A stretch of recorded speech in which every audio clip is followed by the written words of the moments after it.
उनको लग गए हैं, पता चल गया है कि अब हम जाएंगे। राहुल गांधी को कितना ही कीचड़ उठा लो, वो फिर भी चमकता रहेगा सितारा। शिवराज सिंह जी का चेहरा बदलेंगे, यत्ते है। मतलब मैं पूछ रहा हूँ क्या दिया है? क्या दिया? कुछ नहीं दिया सर। इनके सामने शिवराज सिंह स्वयं भी चुनाव लड़े तो हार युवा का उल्टा होता है वायु, और वायु जब चलती है तो धनाक कर देती है। जो घोड़ों पे बैठ जाता है उन्हें गधों पे बैठने का शौक नहीं होता। बोल रहा हूँ कि मेरे को जूते मार देना अगर शिवराज सिंह चौहान की सरकार बन गई तो। सर बदलाव इतना भयंकर बदलाव कि मध्य प्रदेश ही नहीं 24 की भी तैयारी कर लो। राहुल गांधी की क्या क्या बातें सुनी आज? बांध के निकल लो। चुनावी यात्रा। नमस्कार, मैं ज्योतिष चौहान। इस वक्त हम मध्य प्रदेश के शाहजहांपुर जिले में मौजूद हैं। यहाँ पर जो है वो राहुल गांधी की सभा थी, अभी सभा खत्म हुई है। जो जन आक्रोश यात्रा चल रही है उसकी सभा चल रही थी। कमलनाथ जी भी मौजूद थे, राहुल गांधी भी आए हुए थे दिल्ली से, और तमाम लोगों से बातचीत करेंगे। यहाँ पर कैसे देखते हैं ये जो जन आक्रोश यात्रा निकली है, राहुल गांधी भी आज यहाँ पहुँचे। सुनिए उनके भाषण, सुन लिया आपने? जन आक्रोश यात्रा निकल रही है। जनता में इस तरह की भ्रमित हो चुकी है जनता कि उसे मजबूरन जन आक्रोश यात्रा का साथ देना पड़ रहा है। पूर्व में बीजेपी सरकार ने जितने भी वादे किए, जितने भी उद्घाटन किए, आज तक पूरे नहीं हुए। जनता त्रस्त है, मजदूर को मजदूरी में त्रस्त है, किसान बेचारा अपनी फसल बेचने में त्रस्त है। 2000 रुपये, 1000 रुपये बहना और भाइयों को देके आप उनका शोषण कर रहे हैं, जबरदस्त शोषण। ये बताइए, राहुल गांधी जो अभी सभा की है ना, काफी लोग यहाँ पर आए हुए थे, इसका वोट पे कितना प्रभाव पड़ने वाला है? राहुल गांधी कोहिनूर का हीरा है। राहुल गांधी को कितना ही कीचड़ उठा लो, वो फिर भी चमकता रहेगा सितारा। आई समझ में? राहुल गांधी कोहिनूर का हीरा है। कितना ही कीचड़ उठा लो, 4 आदमी खड़े होके फलाना ऐसा है, ऐसे कुछ नहीं होगा। वो हीरा है और हीरा को पहचान करने में टाइम लग रहा है। क्या लगता है इस बार कौन कौन से मुद्दे पे चुनाव होगा? मामा जी जो कह रहे हैं कि भैया बहनों को दे रहे हैं और तमाम चीजें कह रहे हैं, कितना प्रभाव डालेगा? एक मिनट, बहनों को दें, वो सिर्फ लुभाने के वास्ते। उन्होंने क्या ये कानून को पास करा है विधानसभा में कि हम हमेशा के लिए देंगे? हमें आप इसका जवाब दीजिए। उन्होंने पास कराया क्या इसे? तो लगता है कि मतलब चुनाव के बाद ये चंदा का पैसा लोगों से लूट लेते हैं। किसी से 5000 की रसीद, किसी से 10,000 की रसीद, किसी से उसका चंदा, किसी से उसका चंदा। ये चंदा में से पैसा खर्च कर रहे हैं। इनके पास फंड बनाया हो तो बताओ, नियम में लाया हो तो बताओ। ये खाली बकवास है और बरगलाने वाला काम है श्रीमान। और कुछ आप बताइए युवाओं क्या मुद्दे? और राहुल गांधी ने क्या क्या कहा, जरा सुना आपने? सुना ना, कर दी लोगों के। राहुल गांधी ने बहुत अच्छा शब्द किया है। राहुल गांधी ने ये कहा है कि यहाँ पे बेरोजगार युवा फर रहे हैं, वो बिल्कुल जैसा भी महिलाओं पर अत्याचार चल रहा है। यहाँ पे शिवराज सिंह चौहान ने कुछ भी नहीं किया। अभी 1000 रुपया दिया है तो पहले से देना था, उनकी 13 साल से सरकार है। एक बात राहुल गांधी ने और कही, कि भ्रष्टाचार का अड्डा बन गया है मध्य प्रदेश। इस बयान से कितना सहमत है आप? शिवराज सिंह चौहान ने अभी इन्होंने बोला था दारू बंद कर देंगे, दारू बंद ही नहीं किया। हमें दारू सब पी रहे हैं लोग, हाल टोटल लोग पी रहे हैं दारू। अच्छा, उन्होंने कहा कि भ्रष्टाचार का अड्डा बना है मध्य प्रदेश, को बयान से कितना सहमत है? मध्य प्रदेश भ्रष्टाचार का अड्डा पूर्णता से बना हुआ है। लोग माने या ना माने, आप तहसील में गए तो लाओ 50 रुपए, आप नगर पंचायत में गए तो लाओ 1500 रुपए, आप कुछ भी काम कराने के लिए गए तो लाओ 50,000 रुपये, कियोस्कों पे जाओ तो लाओ 50 रुपये। हर आदमी का शोषण। औरतें चल चल के थक गई। लाडली बहना के ने फार्म डलवाए, औरतें चल चल के थक गई। अरे भैया, बहनों को बहुत लाभ दे रहे मामा जी। नहीं, बहनों को लाभ मत दीजिए, बहनों को काम दीजिए। बहनों को लाभ मत दीजिए, बहनों को काम दीजिए। बहनें अपने आप सशक्त हो जाएगी। आप क्या लाभ दे रहे हो? क्या लग रहा है इस बार तुम बहनों को खरीद रहे हो रुपए में? क्या आपका मकसद हल हो जाएगा? ये बताइए अभी जो मामा जी 150 पार की बात कर रहे हैं, इसको कैसे देखते हैं? मामा जी तो 150 पार नहीं, मामा जी तो ये सारा समंदर ही पार करने की तुक में है कि समंदर पार कर लेंगे। सर हमें तो 50 भी नहीं दिख रही है मध्य प्रदेश की 230 विधानसभा में। अच्छा, किसकी? बीजेपी की। अच्छा, क्यों ऐसा क्यों लग रहा है? उन्होंने तो दिल्ली से मंत्री बुला के उतार दिए भैया मैदान में टक्कर के लिए। तो रुको जरा, रुको तो सही, रुको सर। उनके पास, उनको लग गए हैं, पता चल गया है कि अब हम जाएंगे। 18 साल से कहाँ गए थे? 1000, 1500, 1250, 1300, 1800 की बात, 3000 रुपए तक की बात करते, कहाँ गए थे 18 साल से? अभी भी ना याद आई अभी बिना याद आई क्या? तो अब बदलाव चाह रहे हैं। सर बदलाव इतना भयंकर बदलाव कि मध्य प्रदेश ही नहीं 24 की भी तैयारी कर लो। राहुल गांधी की क्या क्या बातें सुनी आज? बांध के निकल लो, सिर्फ और सिर्फ। अच्छा, हाँ इतना नाराज क्यों है? कुछ तो काम किया होगा ना मामा जी? हमारे क्रोध है, हम गरीब मजदूर लोग हैं। मेरे घर की हालत देखो, मेरे परिवार की हालत देखो, यहाँ लोग खड़े उनकी हालत देखो। कहाँ से आए रैली? गरीब कौन? आप कहाँ से आए रैली? ये तहसील कालापल के ग्राम तिलावत मैना से रहने वाला हूं। ईश्वर सूर्यवंशी नाम है सर मेरा। अच्छा जी। तो ये बताइए कि अभी राहुल गांधी कौन कौन सी बात सुनी आपने? सर सारी बात सुनी। किसान की बात कर कितना सहमत है? 100%, 99 में से 99 मध्य प्रदेश में सर बदलाव आया? पूरा बदलाव सर। अच्छा, इस लोकतंत्र में जनादेश की सरकार, संविधान से देखो आप खेल किया जा रहा है। हर चीज़ में छेड़छानी कर रहे हैं लोग।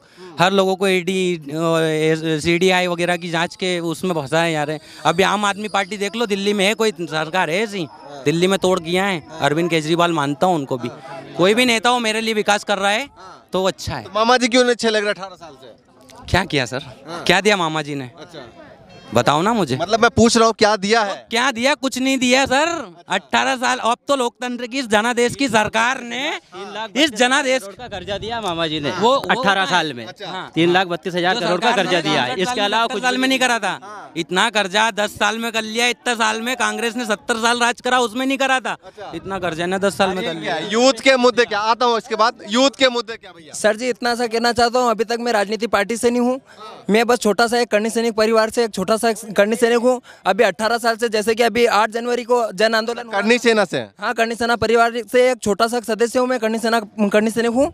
उसके बाद में उन्होंने इतना सा, मैंने यहाँ मेरे को मोदी से मतलब और ना राहुल गांधी से मतलब, मेरे को मतलब तो बस खाली उस टाइम पे बताया था उन्होंने कि 2 महीने के अंदर अंदर तुम्हारी मांगे पूरी होगी। उस टाइम उन्होंने कुछ नहीं बोला और अभी तक उसका कोई निराकरण नहीं हुआ है। आज आप राहुल गांधी की रैली में क्यों आए? आप किसी पार्टी से नहीं है? मैं किसी भी पार्टी से नहीं हूँ। बस हमारे दादा जीवन सिंह शेरपुर ने बोला था कि अपने 18 मांग पूरी हो जाएगी तो हम शिवराज सिंह सरकार बनाते, पर इसीलिए हम नहीं बना पाएंगे। और अभी भी बोल रहा हूँ, मैं इधर भी बोल रहा हूँ कि मेरे को जूते मार देना अगर शिवराज सिंह चौहान की सरकार बन गई तो। बस इसीलिए उन्होंने झूठ बोला था हमको। मैं ये बता रहा हूँ, मैं खुले खड़ी डोडिया जिला शाजापुर से रहने वाला हूँ, पोलाई कला से बोल रहा हूँ। अभी ये बता रहा हूँ कि इस बार कोई भी हो कांग्रेस से आएगा इस बार। मतलब युवा नाराज है? युवा नाराज है इस बार। आप बताइए भाई साहब, क्या मुद्दे हैं राहुल गांधी की रैली में? क्या सोच के आए हैं? विकास की सोच लेके। अच्छा, मामा जी ने नहीं किया? मामा जी ने तो भ्रष्टाचार किया है। हाँ। इसके अलावा कुछ भी नहीं है।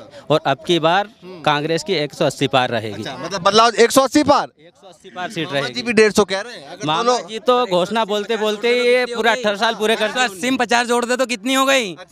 वही 50 की बात आ गई। 180 150 मामा जी के। 180 कांग्रेस तो 50 शायद हैं कि आ सकते हैं बीजेपी को। आप बताइए क्यों इतने बड़े बड़े चेहरे पे क्या लगता है दाव लगा रही है? भाई साहब, जो घोड़ों पे बैठ जाता है उन्हें गधों पे बैठने का शौक नहीं होता है। ये घोड़ों पे बैठ के गधे पे बैठ रहे हैं। जो क्यों कह रहे हैं भैया? तो मजबूरी है इनकी। इनके पास कोई आदमी नहीं है, कोई काम करने वाला नहीं है, इसलिए सांसद और मंत्री को यहाँ उतार रहे। अब जो आदमी घोड़े पे बैठ के गधे पे बैठ रहे हैं, क्या इनको शोभा देता है ये? लेकिन वो यही तो कह रहे हैं कि भैया ग्राउंड टू अर्थ नेता है, बड़े चुनाव लड़ा दिया लेकिन आप छोटे पे ला दिया, वहां भी लड़ने को तैयार है। किन को ला दिया? मंत्रियों को। तो वो तो मजबूरी से मजबूरी है ना। बताओ, 18 साल में CM रहे शिवराज जी, वह व्यक्ति यहाँ पे चुनाव उनका नाम नहीं धर रहे हैं और केंद्र से मंत्री ला रहे हैं। तो पहले नाम तो इनका बोलना चाहिए ना। इन्हों क्या लगता है मामा जी को हटा साइडलाइन हो रहा है? मामा जी, इन्होंने विकास करा, इन्होंने काम करा, तो फिर भी इनको चेहरा आगे करना चाहिए ना। आपको पता होना चाहिए, जो व्यक्ति काम करता है, 18 साल मुख्यमंत्री रहता है, उस व्यक्ति को आगे नहीं कर रहे हैं, उसको क्यों धकेल रहे हैं पीछे और केंद्र से लोग ला रहे हैं? बताओ, मध्य प्रदेश में क्या लोग नहीं है? बताइए भाई साहब, क्या प्रदेश के हालात दिखाई दे रहे हैं इस बार? क्या होने वाला है प्रदेश में? अब परिवर्तन की लहर है। अच्छा। और युवा की कार्यकर्ता है? युवा कार्यकर्ता हूँ मैं। कार्यकर्ता है इसलिए बोल रहे हैं। और युवा का उल्टा होता है वायु, और वायु जब चलती है तो धनाश कर देती है। अच्छा। तो मैं यही कहना चाहता हूँ शिवराज सिंह चौहान जी को कि शिवराज सिंह चौहान जी ने जो 18 साल में जो काम नहीं किए, वो कमलनाथ जी ने केवल 15 महीने में ही करके दिखा दिए है। ऋण माफी। तो सिंधिया जी फिर क्यों भागे थे? सिंधिया जी यूं भागे थे, कह रहे हैं कि भैया नाराजगी थी, किसानों की बात नहीं पूरी हो पा रही थी इसलिए चले गए थे हम तो। सिंधिया जी को नाराजगी ये नहीं थी, सिंधिया जी को ताज चाहिए, ताज। अच्छा। ताज पोशी चाहिए। अच्छा। CM बनेंगे तो CM कहाँ से बनेंगे भैया? आप तो राजा हो, हम तो बोलते हैं हम तो राजा है, और फिर बोलो सीएम राजा जी के हालात अभी क्या है? राजा जी के हालात तो ऐसे खराब है। राजा जी के हालात आप देख रहे हो, लोकसभा में अमित शाह के सामने वो तड़ी पार अमित शाह, आप जानते हैं, देखिए गृह मंत्री है, तड़ी पार है, तड़ी ऐसे देखिए, ऐसे नहीं, लेकिन ऐसे नहीं बोल, कुछ भी तड़ी पार तो है ना, आप जानते हो ना। वहाँ पे भी गृह मंत्री था, कहाँ पे? गुजरात में मोदी मुख्यमंत्री थे, वहाँ भी गृह मंत्री था, यहाँ भी गृह मंत्री था, तो तड़ी पार है तो तड़ी पार ही। कितनी लगती है कांग्रेस और बीजेपी की सीट इस बार आपके हिसाब से? कांग्रेस की 150 प्लस सीट आएगी और बीजेपी 60-65 सीटों पर सिमट जाएगी, मैं बता रहा हूँ आपको। हाँ ठीक है, आप बताइए यूथ के क्या मुद्दे हैं इस बार, क्या सोच रहे हैं, क्या माहौल है? युवा जो भी है वो यही बोल रहा है कि कांग्रेस आएगी, क्योंकि आप किसी उलझन में उलझो, आप बीजेपी वालों को कॉल करो वो फोन नहीं उठाएगा, और कांग्रेस वाला तुरंत आएगा। आप कुणाल चौधरी की बात करो तुरंत आएगा, बंटी बना, सिकरवार, हुकुम सिंह, हमारे इधर तीनों विधानसभा में एक ऐसे नेता है कांग्रेस के जो कहीं पे भी बुलाओगे तो हाजिर हो जाएंगे। लेकिन ये बताइए कि जिस तरीके से कह रहे हैं कि भैया बीजेपी की इतने मंत्रियों को उतार दिया है, 100 के करीब ऐसे विधायक मंत्री हैं और पूर्व उप मुख्यमंत्री हैं जिनको चुनाव प्रचार के लिए उतारा गया, 100 यूपी से, बिहार से, महाराष्ट्र से, हर जगह से। भैया ऐसा है कि आपके पास कोई चारा नहीं रहेगा तो आप मंत्री को ही भेजोगे, उनको लग रहा है कि उनके विधायक नहीं जीत पाएंगे, क्योंकि विधायक हरेगा तभी तो वो मंत्री को भेज रहे हैं। कुछ ऐसी हमारे इधर जैसे हुकुम सिंह जी कराड़ा की विधानसभा, शाजापुर, कुणाल चौधरी जी की कालापीपल, इनके सामने शिवराज सिंह स्वयं भी चुनाव लड़े तो हार जाएगा। ऐसी हमारे इधर ये विधानसभा है। विरोध है? हाँ, किस बात को लेकर है? कुछ ये जैसे ही किसान की समस्या है, अभी आपके लाडली बहना योजना आई है, उसमें 1250 रुपये महीना आ रहा है। आपने गेहूं खरीद लिए 3000 के, पहले 6000 के थे, अब आप 1200 दे रहे हो तो फिर भी 4200 हो रहे हैं। लेकिन वो तो जो कह रहे हैं कि भैया किसान भी खुशहाल है, महिला भी खुशहाल है, 1-1000 रुपए पहुंच रहा है। अगर किसान खुशहाल रहता तो आप इतने काम के टाइम पे इतना जन आक्रोश यहाँ देखने को नहीं मिलता। खुशहाल है कि नहीं? किसान नहीं है इस सरकार। महिला को भी कुछ नहीं होता, 1000 रुपए से कुछ नहीं होता है। 1000 रुपए से घर नहीं चलता है, ये खाली लूटने की स्कीम चलाई है बीजेपी ने। क्यों लगता है आपको ऐसे? ऐसा लग रहा है हमें, किसानों को लूट रहे थे, ये उनकी कमाई का साधन है, ये कि उनको कमाने का स्कीम मिल गई है, तो कि अपने रोजगार मिलने ये स्कीम खोलेंगे तो अपना खजाना कैसे भराएंगे। ये बीजेपी का ढोंग है सब। बताइए, सरकार जाने के बाद शिक्षा, स्वास्थ्य, रोजगार व आत्मसम्मान की लड़ाई ही सर्वश्रेष्ठ लड़ाई है। इस पे फोकस होना चाहिए, सरकार किसी की बने पर ये इस पे फोकस होना चाहिए। 150% जो है शिक्षा के ऊपर खर्च करना चाहिए। जिसकी बन रही है सरकार, किसकी आप लोग बनवा रहे हैं? कमलनाथ की बन रही है, कमलनाथ की। नहीं वो तो वो बोलेंगे, आपको बोल दीजिए आप भी। देखिए, हम ये चाहते हैं, अभी जो बोला है कि सर्वश्रेष्ठ राष्ट्र बने, समृद्ध राष्ट्र बने, प्रबुद्ध राष्ट्र बने, और ये हिंदू राष्ट्र की जो बात कर रहे हैं, ये फोड़ने की राज कर रहे हैं, इसको कैसे सरकार बना देंगे हम? अच्छा, हाँ, तो ये बताइए कि अभी की बार मुख्यमंत्री का चेहरा कौन होगा बीजेपी से, जरा ये बताइए। नहीं, बीजेपी की तो अपन ने बिल्कुल नरेंद्र सिंह तोमर। और कैलाश विजयवर्गीय के कार्यकर्ता वहाँ कह रहे हैं कि भैया हमारा मुख्यमंत्री कैसा हो, कैलाश विजयवर्गीय जैसा हो। नहीं, कैलाश देखो, उन्होंने 7 सांसदों को टिकट इसलिए दिया है कि वो शिवराज सिंह जी का चेहरा बदलेंगे। यत्ते है क्योंकि शिवराज सिंह के चेहरे पर बीजेपी चुनाव हार रही है, 100% सही है। कैलाश विजयवर्गीय जी टिकट ना मिलने से टिकट मिल गया, उसके बाद में कैलाश विजय हार मान ली है, क्योंकि उसने मैं चुनाव नहीं लड़ना चाहता। कैलाश विजय जी बोल रहे हैं कि मैं संजय शुक्ला जी के पास सामने मैं चुनाव नहीं लड़ूंगा क्योंकि मैं हार जाऊंगा। क्यों हार? तो थोड़े बोला हार जाऊंगा सर, वो तो बोला कि मैं चुनाव नहीं लड़ना चाहता, मेरे को टिकट दे दिया गया। ठीक ना, मेरी बात सुनो सर, उन्होंने ये बोला, बयान बोलिए भैया। कैलाश विजयवर्गीय जी ने बोला है कि मैं जनता का हाथ नहीं जोड़ूंगा और चुनाव नहीं लड़ूंगा। मेरे को पार्टी अपन तो बड़े नेता हैं, उन्होंने पार्टी का बड़े नेता, तो उन्होंने सभा के लिए था, तो उन्होंने ये कहा था कि मुझे छोटे लेवल पे नहीं जाना था, जनता के पास जाने के लिए छोड़ दिया। शुक्ला जी के सामने अच्छे आदमी ने हाथ टेक दिया, क्योंकि वहाँ पे सिर्फ शुक्ला ही जीतेगा। इंदौर से नंबर 1 से मैं आया हूँ। इंदौर भैया, जो अभी कई मंत्रियों को जो टिकट दिया गया है उसकी बात कर रहे हैं। इंदौर 1 से दिया गया है टिकट। कई नेता और भी हैं, जैसे दिमनी विधानसभा से नरेंद्र सिंह तोमर को दिया गया, और कई सांसद जो हैं उनको उतारा गया है मैदान में। आप भी बता दीजिए भाई साहब, फटाफट क्या माहौल है आपके हिसाब से? कांग्रेस। क्यों लग रहा है? अरे लग क्या रहा है, बिल्कुल। अब देखो आप, किसान परेशान है, अभी 40% टैक्स लगा दिया प्याज की सब्सिडी पे, है ना, तो ये किसान माल उगाता है और सरकार पैसा लूट, बदलाव चाह रहे हैं। बदलाव बिल्कुल होना ही चाहिए। चलिए भैया, देखिए तमाम लोग हमारे साथ मौजूद हैं और राहुल गांधी यहाँ पर पहुंचे थे। जन आक्रोश ये रैली थी, लगातार प्रदेश में जो है बीजेपी की जन आशीर्वाद यात्रा चल रही है, वहीं दूसरी तरफ कांग्रेस की जन आक्रोश यात्रा चल रही है। अब किसका पलड़ा भारी है वो देखने वाली बात है, लेकिन फिलहाल जो है वो अलग अलग विधानसभा से आपको दिखाते रहेंगे क्या कुछ माहौल चल रहा है। फिलहाल के लिए नमस्कार।